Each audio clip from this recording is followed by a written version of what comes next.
हरिओम, नमस्ते। मैं मोनालिसा आप सभी का स्वागत करती हूँ मेरे YouTube channel Monalisa Sanskrit youth career पर।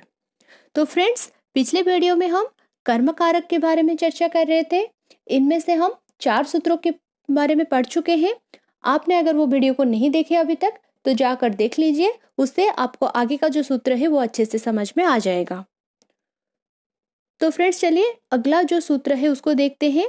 यानी अगला सूत्र यानी 5वां जो सूत्र है हमारे वो है गत्यर्थ कर्मणि ही। गत्यर्थ कर्मणि का मतलब क्या है? गमनार्थ धातु युगे द्वितीया स्यात्। गमनार्थ धातु युगे यानी जाने के, गमन करने के मतलब जाने के अर्थ में, जाने के अर्थ में जो धातु का प्रयोग किया जाता है वो जहां जाया जाता है उसमें द्वितीय विभक्ति होती है। यानी जाने के अर्थ में जहां जाया जाता है वहां द्वितीय विभक्ति होती है। जैसे रामः विद्यालयम गच्छति। अब रामः विद्यालयम गच्छति यानी राम विद्यालय को जाता है। तो गच्छति ये गम धातु है, मतलब जाने के अर्थ में है। और कहाँ जाता है? न विद्यालय को जाता है, इसलिए विद्यालय में होगा, द्वितीय विभक्ति होगी विद्यालय में।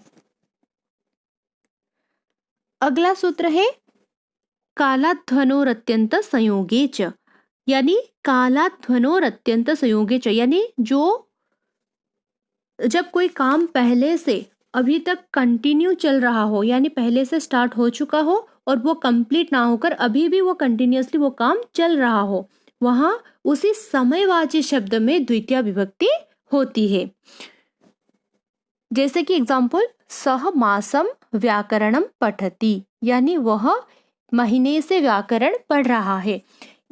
यह 1 महीने से वो पढ़ रहा है, मतलब 1 महीने से वो स्टार्ट कर चुका है और अभी उसका कंप्लीट नहीं हुआ है, अभी भी वो काम चल रहा है, इसलिए यह होगा समयवाची शब्द में द्वितीय विभक्ति।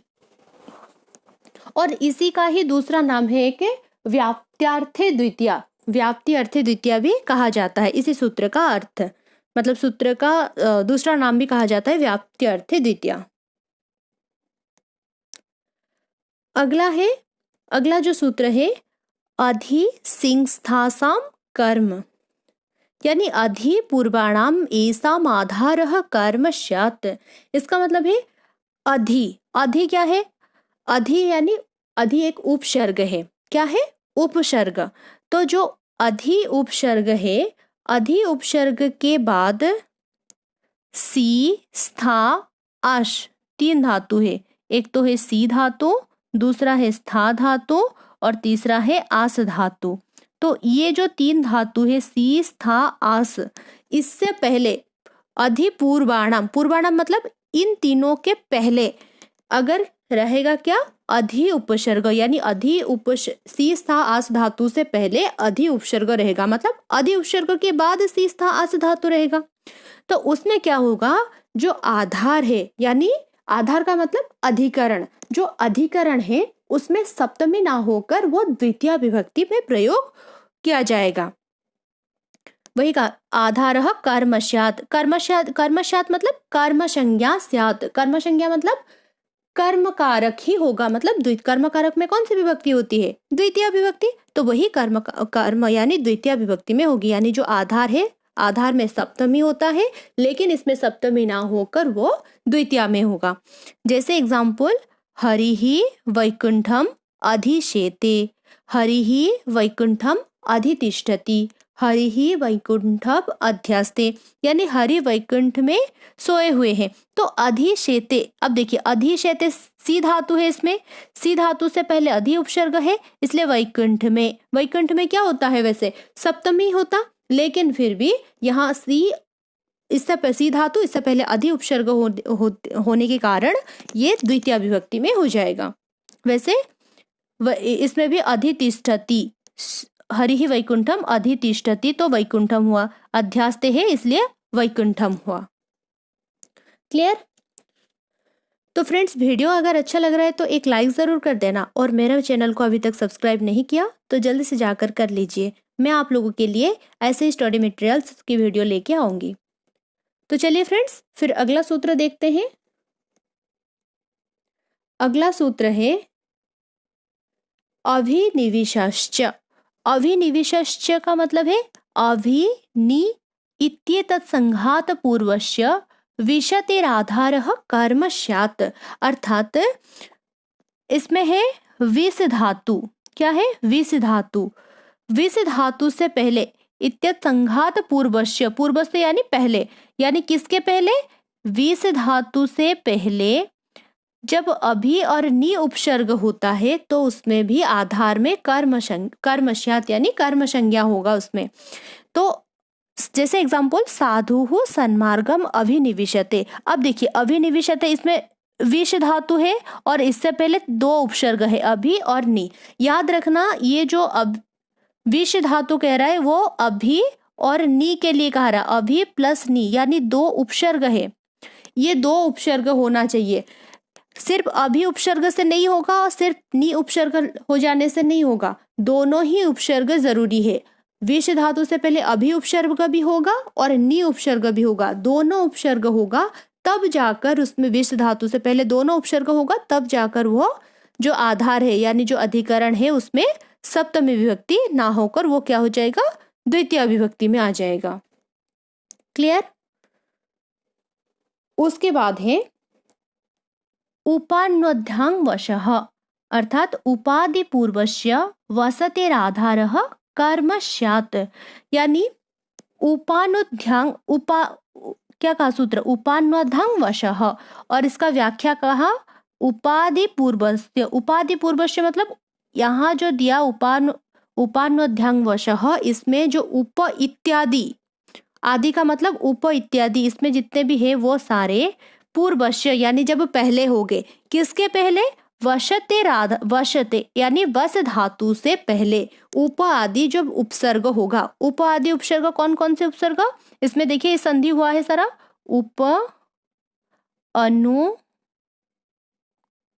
अधि और आ, ये चार उपसर्ग है इसमें। उप, अनु, अधि, आ, ये चारों का संधि हुआ तो क्या हो गया? उपान्वद्यां। फिर ये वशः, वशः मतलब वस धातु, यानी ये कह रहा है कि वस धातु से पहले अगर ये चार उपसर्ग होगा, मतलब ये चारों में एक साथ नहीं होगा, ये चारों में से कोई भी होगा। वस धातु से पहले उप हो, चाहे अनु हो, चाहे अधि हो, चाहे आ उपसर्ग हो, तो ये चारों में से कोई भी उपसर्ग होगा तो वो आधार में क्या हो जाएगा? कर्म संज्ञा ही हो जाएगा, कर्म ही होगा। देखिए एग्जाम्पल, हरि ही वैकुंठम उपवशति। हरि वैकुंठ में बैठा है। हरि ही वैकुंठम अनुवशति, हरि ही वैकुंठम अधिवशति, हरि ही वैकुंठम आवशति। ये सब में चार उपसर्ग है, उप, अनु, अधि, आ, ये चार उपसर्ग है और सब में वस धातु है, इसलिए ये जो आधार है ये सब में हुआ क्या? द्वितीय विभक्ति हुआ। अगला सूत्र कह रहा है कि अभुक्त्यर्थस्य न। अब इसमें निषेध कर रहा है। क्या निषेध कर रहा है? अभुक्त्यर्थस्य न। अभुक्त, अभुक्त मतलब भुक्त मतलब है भोजन, और अभुक्त यानी भोजन न करना, अर्थात भोजन न करना मतलब उपवास करना। तो उपवास करने के अर्थ में वहां अभुक्त अर्थस्य यानी जब अभुक्त यानी भोजन नहीं करने का अर्थात उपवास करने का अर्थ आता है तब न यानी निषेध कर रहा है, मतलब इसी सूत्र का ही निषेध कर रहा है। ये क्या कर रहा है कि अगर वस धातु से पहले ये उपसर्ग होगा, हाँ उपसर्ग होगा, उपवशति, वस धातु से पहले उपसर्ग है, आधार में तो तुम द्वितीय कर रहे हो वो तो ठीक है, लेकिन अगर वही उपवशति का अर्थ उपवास करने का अर्थ आएगा, मतलब उपवास करने के अर्थ समझाएगा, तब क्या होगा? वो जो आधार है वो आधार ही रहेगा, मतलब वो अधिकरण ही रहेगा, उसमें द्वितीय नहीं होगा। न, इसमें न कहने का मतलब निषेध कर रहा है। निषेध किसका निषेध कर रहा है? कर्म संज्ञा का निषेध कर रहा है कि कर्म संज्ञा उसमें नहीं होगा। तो क्या होगा? उसमें सप्तमी विभक्ति होगा, मतलब वो आधार ही रहेगा, अधिकरण रहेगा। जैसे कृषकः ग्रामे उपवशति, कृषकः ग्रामे उपवशति मतलब कृषक गांव में उपवास में है। अब वही ग्रामे शब्द अगर ग्रामम हो जाएगा, क्या हो जाएगा? अगर ग्रामम हो जाएगा तब उसका अर्थ क्या आ जाएगा? किसान गांव में बैठा है, या किसान गांव में रहता है। पर जब ये ग्रामे हो जाता है, मतलब द्वितीय ना होकर सप्तमी हो जाता है, तो इसका मतलब ये आता है कि किसान गांव में उपवास में है। क्लियर? तो फ्रेंड्स, ये था हमारे आज के कर्म कारक का जितने भी कारक सूत्र। आगे भी इसी कारक का जो उपपद विभक्तियां का सूत्र है वो मैं अगले वीडियो में बताऊंगी। तो फ्रेंड्स, आई होप कि इस वीडियो में आपको बहुत अच्छे से समझ में आ गया होगा। वीडियो कैसा लगा कमेंट करके जरूर बताना। जय तु संस्कृतम, जय तु भारतम। धन्यवाद।